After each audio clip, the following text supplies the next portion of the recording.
Imagine walking down the wooden stairs into the basement of your new house. It is a massive, beautiful home. You got it for an incredibly cheap price. You feel lucky. But as you reach the bottom of the stairs, you notice something strange about the floor. There are grates, metal drains built directly into the concrete. You look in the corner and see a heavy porcelain table. Above the table, bolted to the ceiling, is a chain hoist, a pulley system. You open a small drawer near the wall, expecting to find old tools or nails. Instead, you find small, rectangular pieces of cardboard. You pick one up and dust it off. It has a string attached to it. It is a toe tag. You haven't just rented a house. You have rented a mortuary, a place where the dead were drained of their blood. And now your children are sleeping in the very room where the bodies were kept. We have all seen the famous Hollywood movie, The Haunting in Connecticut. It is a terrifying film. But what the movie didn't tell you is that the true story is much, much darker. And it involves the most famous paranormal investigators in American history, Ed and Lorraine Warren.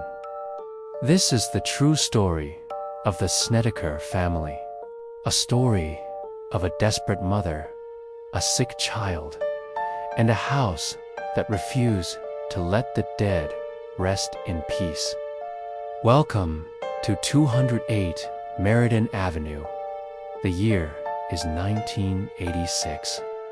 Alan and Carmen Snedeker are living a nightmare that has nothing to do with ghosts.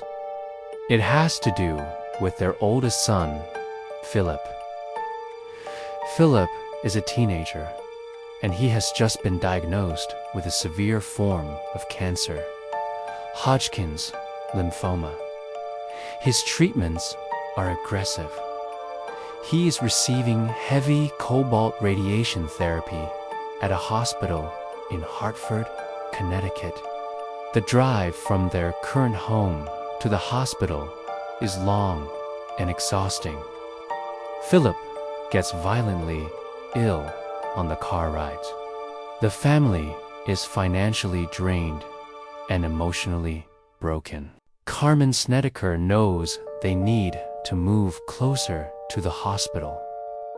One afternoon, she is driving through the town of Southington, Connecticut, when she sees a for rent sign in front of a massive, white, stately house. It has huge windows, beautiful architecture, and plenty of space for her husband, her 3 sons, her daughter, and her 2 nieces who live with them. The rent is shockingly low. It seems like a miracle, an answer to a mother's prayers. Carmen meets the landlord, signs the papers, and the family begins to pack. They are so focused on Philip's survival that don't ask why the house has been empty for so long. The day they move in, the nightmare begins. Because of the size of the family, they have to use every inch of the house. The parents and the girls take the upstairs bedrooms.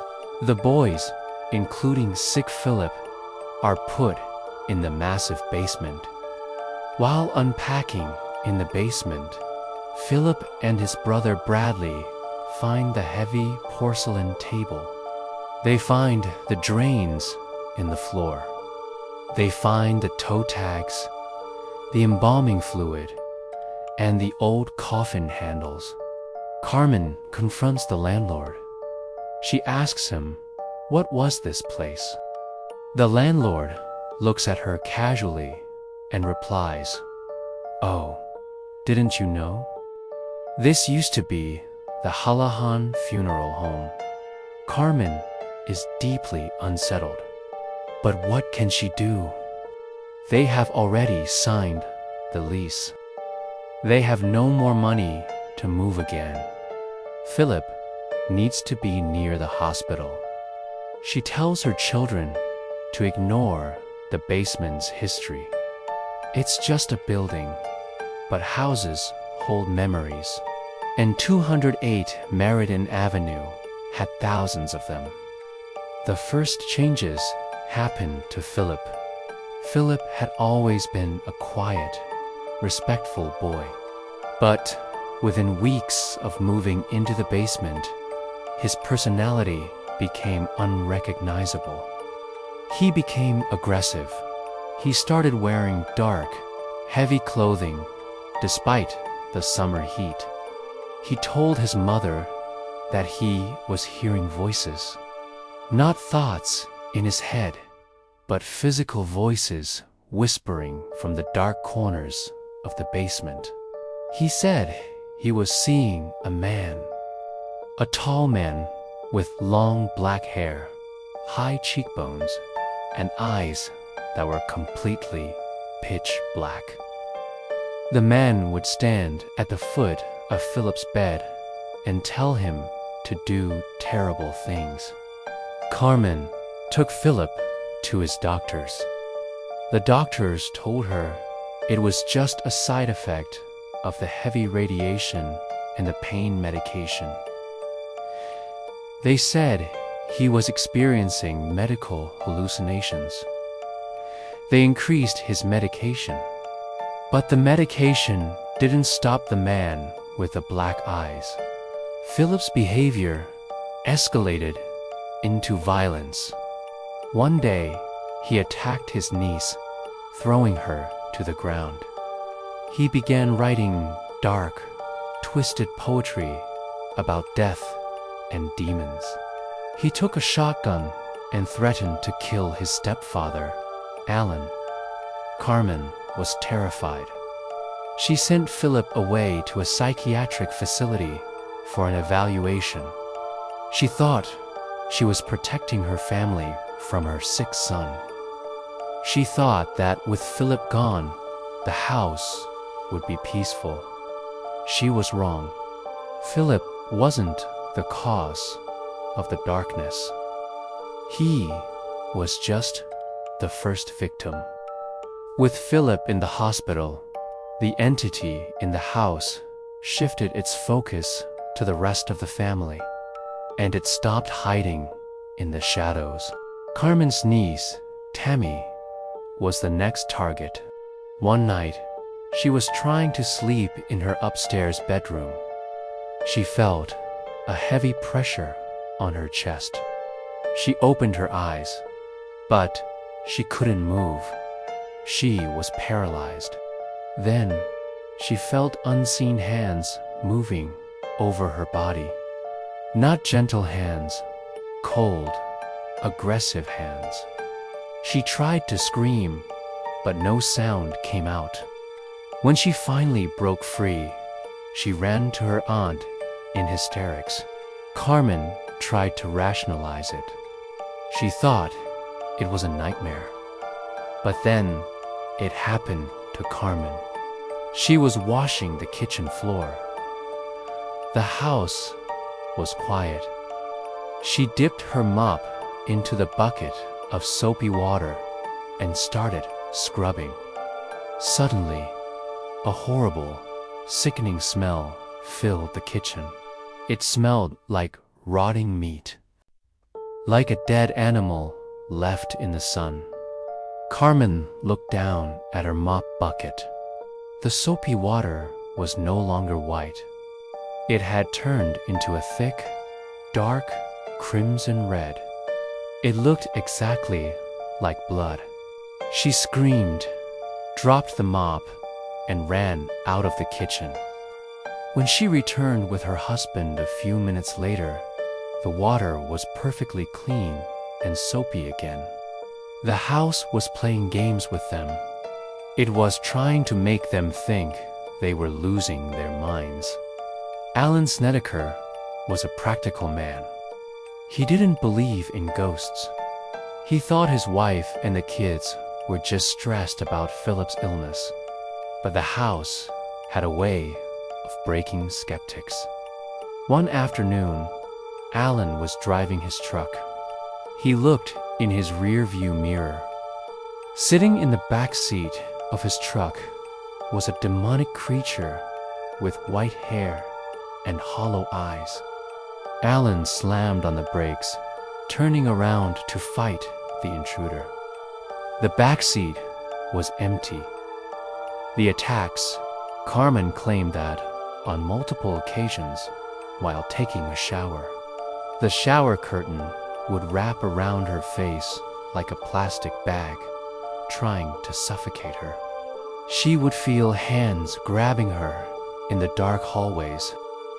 They were hearing a massive marching band in the empty living room. The sound of heavy boots stomping on the hardwood floors. The family was sleeping in the living room, huddled together on the floor with all the lights on, holding rosaries.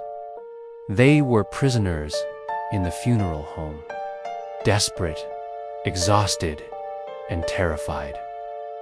Carmen Snedeker picked up the phone and called the only people she knew who dealt with this kind of terror.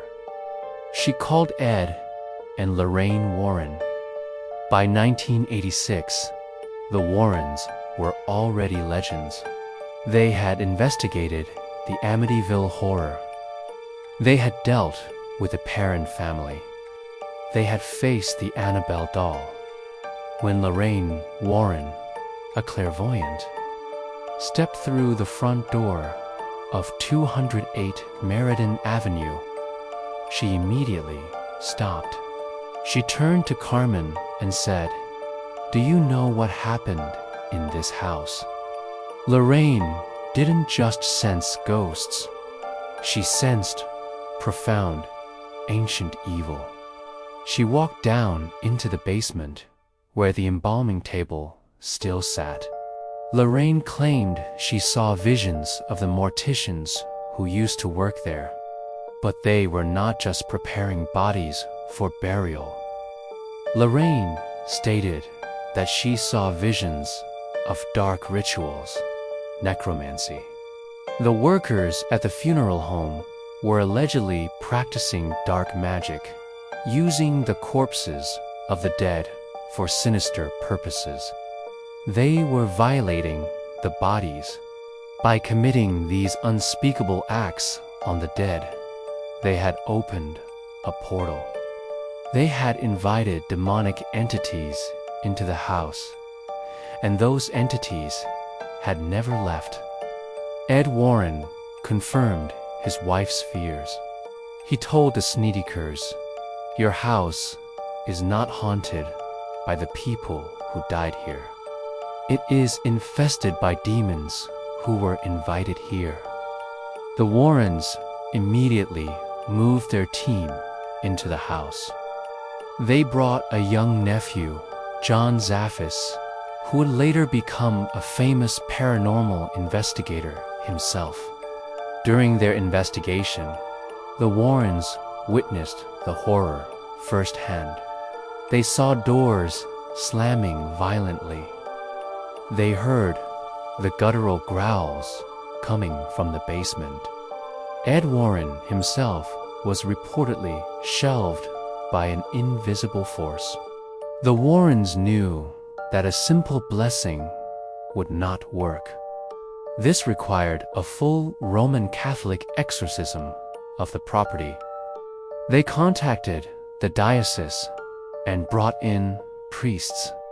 The exorcism of the house was a terrifying ordeal. Witnesses reported the walls shaking, the temperature dropping below freezing, and the smell of sulfur filling the air. The priests walked from room to room, splashing holy water and commanding the entities to leave in the name of God. It seemed to work. The heavy, oppressive atmosphere finally lifted. The air felt clean, but the Snedeker family had had enough. 2.5 years after moving into the funeral home, they packed their bags and left 208 Meriden Avenue forever. And this is where the story takes its most bizarre and unexplainable twist. Remember Philip, the teenage son whose cancer was so severe they had to move to this town in the first place. The boy who was attacked by the dark-eyed man. Shortly after the family moved out of the funeral home, Philip went in for a routine checkup at the hospital. The doctors ran their tests. They looked at the scans. They were baffled. Philip's cancer was completely gone. It was in total remission. It defied medical explanation. Did the dark entity in the house feed on his illness? Or did the family surviving the ultimate evil somehow give Philip the strength to survive his own body? We will never know. But Philip lived to have a family of his own. Now, I have to address the controversy, because in the world of the paranormal, nothing is ever simple. A few years after the events, the Warrens hired a famous horror author named Ray Garton to write a book about the Snedeker case. The book was called In a Dark Place. But when the book was published, Ray Garton came forward with a shocking claim. He said that when he interviewed the Snedeker family, their stories didn't match up.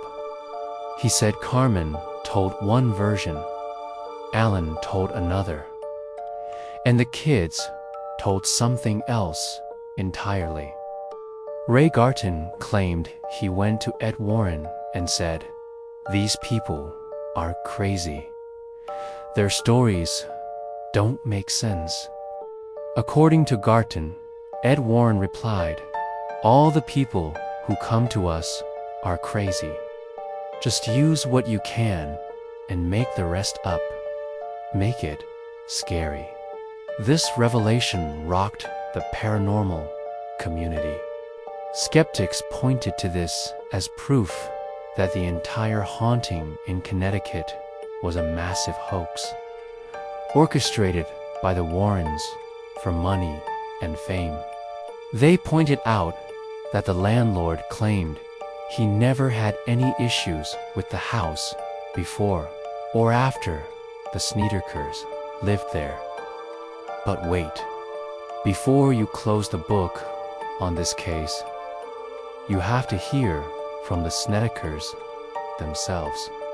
Despite Ray Garton's claims, Carmen Snedeker went on national television years later. She looked directly into the camera. She had no book to sell. She had no movie to promote. She said, "What happened to my family was real. I lived it. I suffered through it. And I am still terrified of it to this day." Her niece, Tammy, also confirmed the physical attacks. The family members, despite being separated by divorce and time, never changed their core story. They maintained that they lived in a house of pure evil. Today, the house at 208 Meriden Avenue still stands. It has been remodeled. The basement looks like a normal basement. The current owners say they have lived there for over a decade and have never seen a ghost, never heard a voice, and never smelled rotting meat. Does this mean the Snedekers lied? Or does it mean the exorcism worked? Maybe demons don't haunt houses. Maybe they haunt people. And maybe, just maybe, the evil in that mortuary was waiting specifically for a family that was already broken by grief and sickness. The next time you see a for rent sign on a massive, beautiful house that seems a little too cheap, ask yourself one question. What used to be in the basement?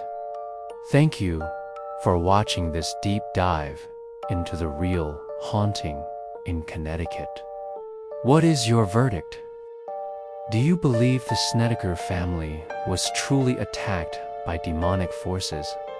Or do you believe the author who claimed it was all just a made-up story for fame? Let me know your thoughts in the comments below. And remember, if you ever find a toe tag in your new house, it's time to pack your bags. Stay safe, and I will see you in the next mystery.